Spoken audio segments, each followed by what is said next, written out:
In astronomy, one of the best eyepieces that you can have for a telescope is a orthoscopic telescope. And Baader's classic Ortho 18 millimeter is one of the best.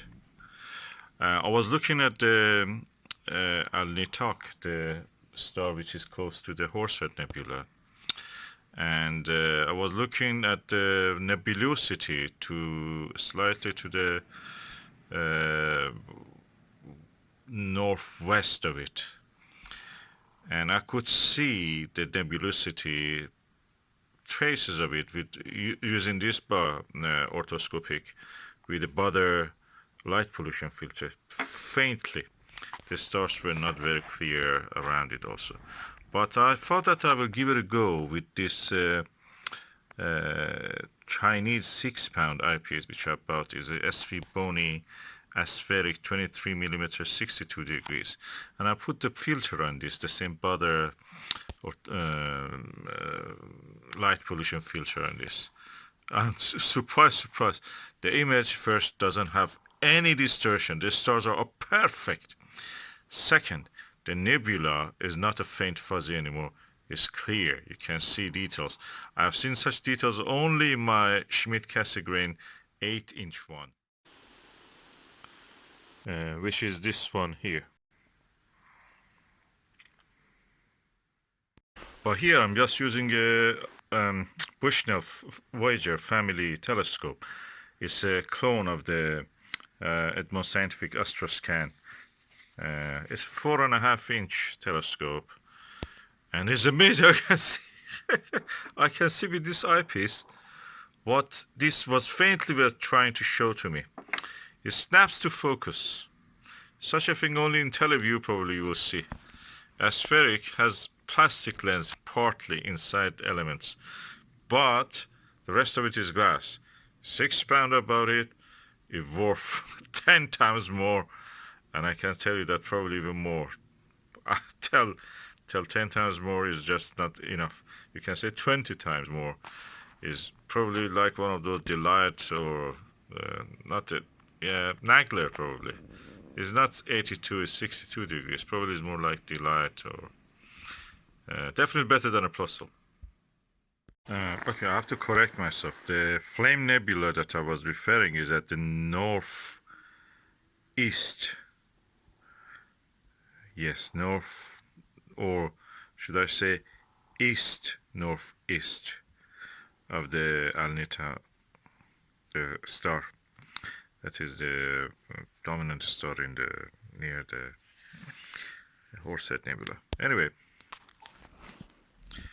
this is really good. Aspheric is really good eyepiece. There is distortion near the edge. I think that around 30% to 40% near the edge. In this fast telescope, is a very fast telescope. I must say that it's a 4 or 4.5. Very fast telescope. Although it is very fast telescope, it's cheap eyepiece. Has very clear image in the 60% of the field of view, and near the 40% to 30%, it gets a little bit sometimes. I mean, you see some distortion, seagulling, and such things. But it's because the telescope is very fast. It's a reflector. It's very fast. Low f number, f ratio. So practically, it is expected. If you want to remove those things, you have to use expensive field flatteners and coma correctors.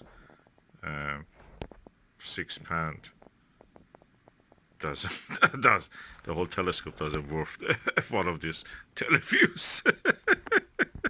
No, I'm happy with this. For your information, I'm actually observing from inside the window of our house. The window is not open. I'm looking through the double glaze into the sky. So that's all that you can see. Yes, this telescope setup and the eyepiece and the filter is so effective and so nice. I can watch the stars from within the room without opening the window on a table and sitting on a chair. It's so comfortable. I can turn this also toward my eye, exactly in a way that I'm looking down to this eyepiece as if.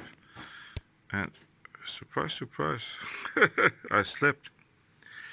It's the second time I was sleeping on the eyepiece, so I slept now half an hour, and the other time I think I slept around 2 hours. It's like a pillow you can collect, put it in your lap, and just sleep. I was looking at the Nitak and the Flame Nebula in the Orion belt.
Okay, I changed the resolution to 4K. Hopefully you will not see much pixelation.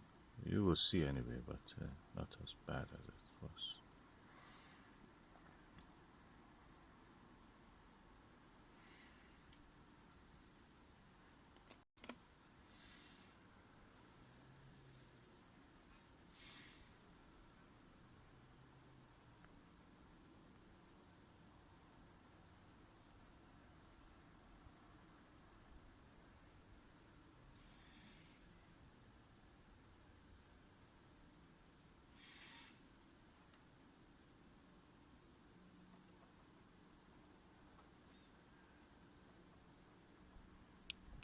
what you see is now passing the center of the picture, hopefully, is what is called as Aristarchus plateau.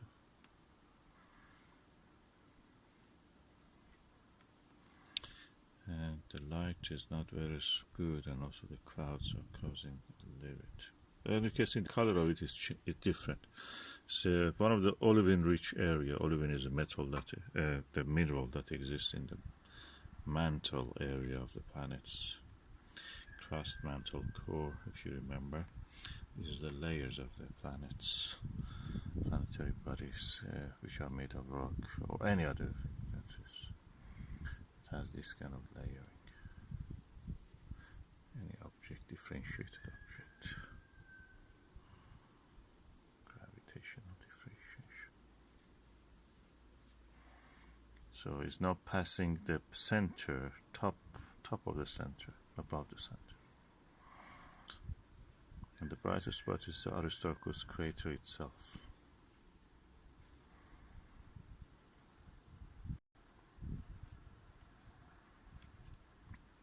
And to the lower part of the image you can see the Reiner Gamma.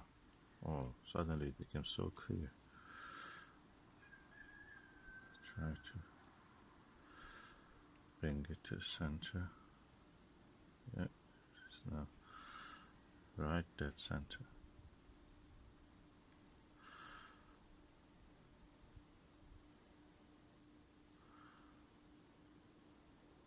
I'm doing all this with my mobile camera, but I use a bracket. It's one of these ones that I bought, Digicam attachment adapter. I bought it from China.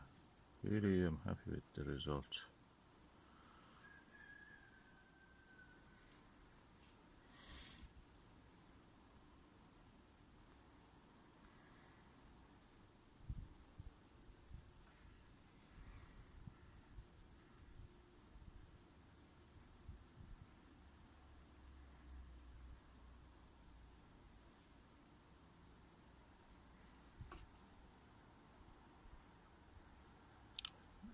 You're looking through the eyepiece directly.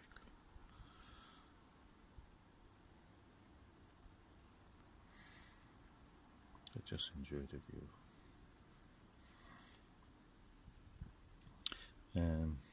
Yeah, good as a map. All these lunar features are created by impact. Circular features are called crater.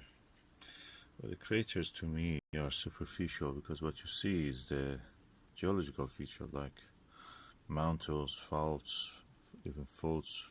I've seen some faults, can you believe it, and some thrust faults and faults.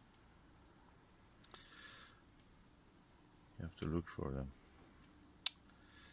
And as my skill in digiscoping increases, I will try to show you more of these features.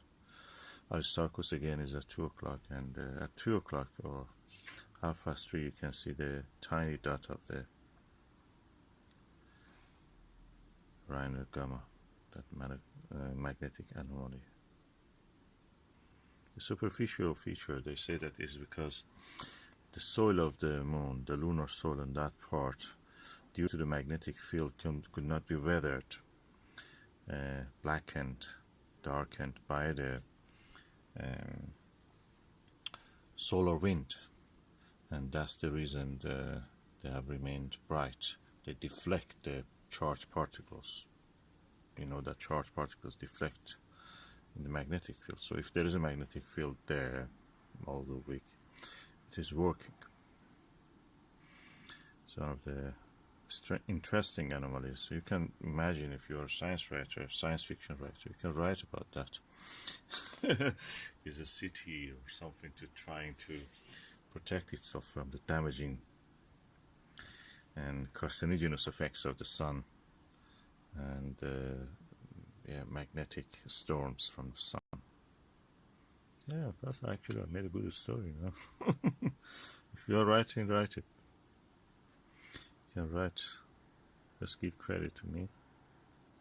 Hertfordshire.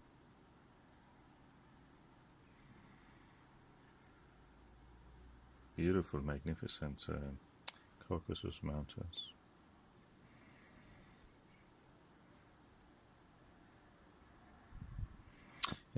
The moon is spherical. Clearly you can see when I focus on the edge of the picture, the side of it is out of